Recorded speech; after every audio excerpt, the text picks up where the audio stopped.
चालू केलं. Okay. So students, good afternoon all of you.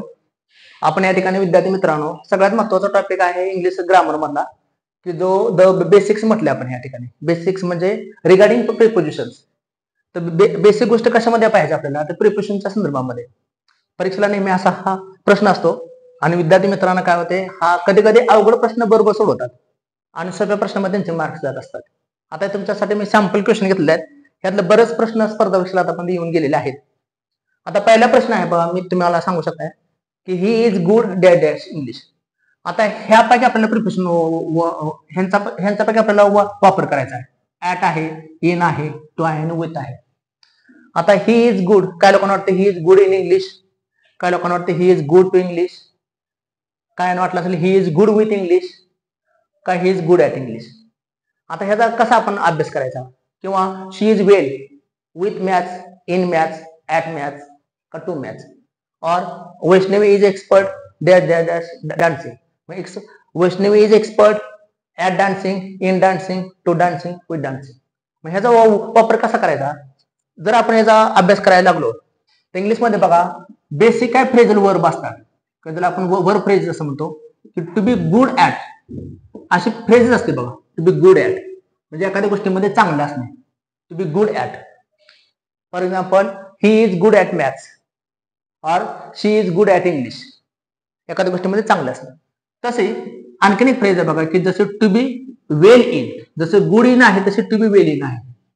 He is well in or he is well in dress designing. जसे good at आहे, well in आहे, तसं to be strong in अशी phrase आहे. To be strong in. तसे to be weak in अशी phrase आहे. To be weak in. बघा आता स्ट्रॉंग इन म्हणजे Jackie Chan is strong in action, or we can say she is weak in climbing, she is weak in climbing the mountain. म्हणजे strong नंतर in शब्द येतो, तसं वीक नंतर इन शब्द येतो. तसं गुड नंतर ऍट येतं, तसं वेल नंतर इन येतं, तसं बॅड नंतर सुद्धा ऍट येतं. जसं टू बी बॅड ऍट अशी फ्रेज आहे बघा. टू बी बॅड ऍट दिसते का, शक्य दिसते का. To be bad at, good at, bad at. तसे टू बी एक्सपर्ट इन अशी फ्रेज आहे पहा. टू बी एक्सपर्ट इन म्हणजे एखाद्या गोष्टीमध्ये प्रवीण असणे. टू बी एक्सपर्ट इन अशी फ्रेज आहे पहा. आपण काय करायचं नेहमी पहा, बुंद्याला पकडायचं. काय लोक काय करतात की बुंदा सोडून फांद्याला लमकायचा प्रयत्न करतात. फांदी कधी ना कधी तुटत असते. म्हणजेच काय, काय लोकांना वाटतं मॅथ्स आलं का ऍट वापरायचं आणि इंग्लिश आलं का इन वापरायचं. पण असं नाही, कारण मॅथ्स किंवा इंग्लिश हो पाठीमागची फ्रेज काय आहे, इज गुड म्हणजे to be good. To be good नंतर पुढे काय असणार आहे, ऍटच असणार आहे. अशा रीतीने अभ्यास करायचा. किंवा आणखीन एक फ्रेज आहे बघा, की टू बी नोन टू म्हणजे एखाद्याला सगळ्यांना माहित असणे. To be known to, to be known असे फ्रेज आहे इंग्लिशमध्ये पहा. To be known to. तसं टू स्टिक टू एखाद्या गोष्टीला चिकटून राहणे. To be known to, to stick to. किंवा एखाद्या गोष्टीमध्ये आपण असा विचार करतो टू बी मॅरिड. आता टू बी मॅरिड नंतर दोन प्रकारचे फ्रेज असतात बघा. टू बी मॅरिड विथ असे फ्रेज आहे आणि टू बी मॅरिड टू असे फ्रेज आहे पहा. To be married to. आता मॅरिड विथ चा अर्थ काय आहे, तिच्याशी लग्न करणे, आणि मॅरिड टू चा अर्थ आहे त्याच्याशी लग्न करणे. म्हणजे तिच्याशी आणि त्याच्याशी. मॅरिड चा अर्थ आहे तिच्याशी लग्न करणे, मॅरिड विथ, आणि मॅरिड टू चा अर्थ आहे त्याच्याशी लग्न करणे. आणि वेड विथ असेल तर दोन्हीचा अर्थ एकच आहे. वेड विथ म्हणजे लग्न करणे त्याच्याशी किंवा त्याच्याशी. तसे असे जे काय प्रिन्सिपल असतात. आता टू बी अडॉप्ट इन असे फ्रेज आहे बघा. टू बी अडॉप्ट म्हणजे एखाद्या गोष्टीमध्ये प्रवीण असणे किंवा हुशार असणे किंवा एक्सपर्ट असणे. To be adopt. Bruce Lee was adopt in martial arts, she is adopt in maths असं म्हणू शकतो.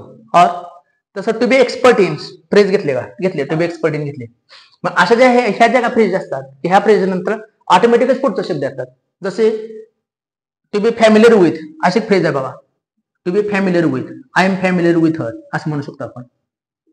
किंवा to be acquainted with, to be acquainted with.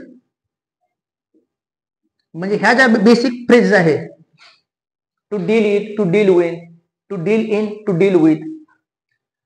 म्हणजे ह्या शब्दांचा अर्थ जर तुमच्या लक्षात आला तर अशा ज्या काय फ्रेज असतात त्या तुम्हाला लक्षात येतील पहा. म्हणजे स्ट्रॉंग इन, वीक इन. आता हे जर स्पष्टीकरण दिल्यानंतर तुम्ही याचं उत्तर मला सांगू शकता पहा. पहिल्याचं उत्तर काय बघा, he is good at English. कारण आपल्याला काय वाटतं गुड नंतर इन म्हणतो आपण, तर ग्रॅमॅटिकली काय पाहिजे बघा, he is good at English. Second आहे बघा, she is well. She is well in maths. अगदी बरोबर आहे, इथं इन हे उत्तर आहे. Vaishnavi is expert in dancing. Vaishnavi is expert in dancing. Expert नंतर इन येते. ब्रुसली वॉज अडॅप्ट म्हणजे प्रवीण असणे, हुशार असणे, एक्सपर्ट असणे. Bruce Lee was adept in. बघा टू बी अडॅप्ट इन असे फ्रेजेस आहे पहा, फक्त मी दिलेले आहे. टू बी अडॅप्ट इन म्हणजे अडॅप्ट नंतर पुढे इनच येतं. म्हणजे हे बेसिक प्रिन्सिपल्स आहेत, बेसिक प्रिपोजिशन्स आहेत.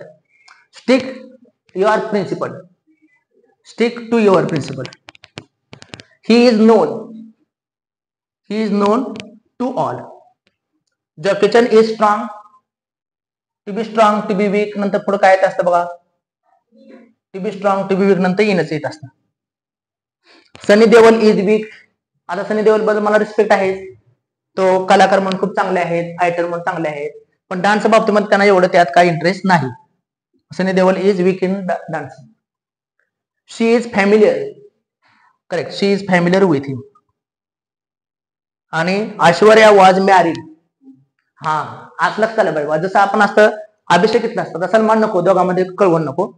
आपण अभिषेक घेऊया. Abhishek was married with Aishwarya. पण Aishwarya was married with, married नंतर काय नाही तर टू येणार आहे. मॅरिड विथ आणि मॅरिड टू. मॅरिड विथ अर्थ तिच्याशी लग्न करणे. पुरुषाचं स्त्रीशी होत असेल तर मॅरिड टू वापरायचं, आणि स्त्रीचं पुरुषाचं होत असेल तर मॅरिड टू वापरायचं. मला वाटतं हे 10 एक्झाम्पल्स आहेत. ह्या एक्झाम्पल मध्ये तुम्हाला उत्तर कळाले असतील. मला वाटतं हा जो भाग बेसिक आहे, जो नेहमी प्रत्येक एक्झामला असतो, सरळ सेवेचा असेल किंवा तुमच्या वेगवेगळ्या परीक्षेला हा पार्ट असतो, तो मला असं वाटतं की तो पार्ट मला चांगल्या प्रकारे समजला असेल. थँक्यू.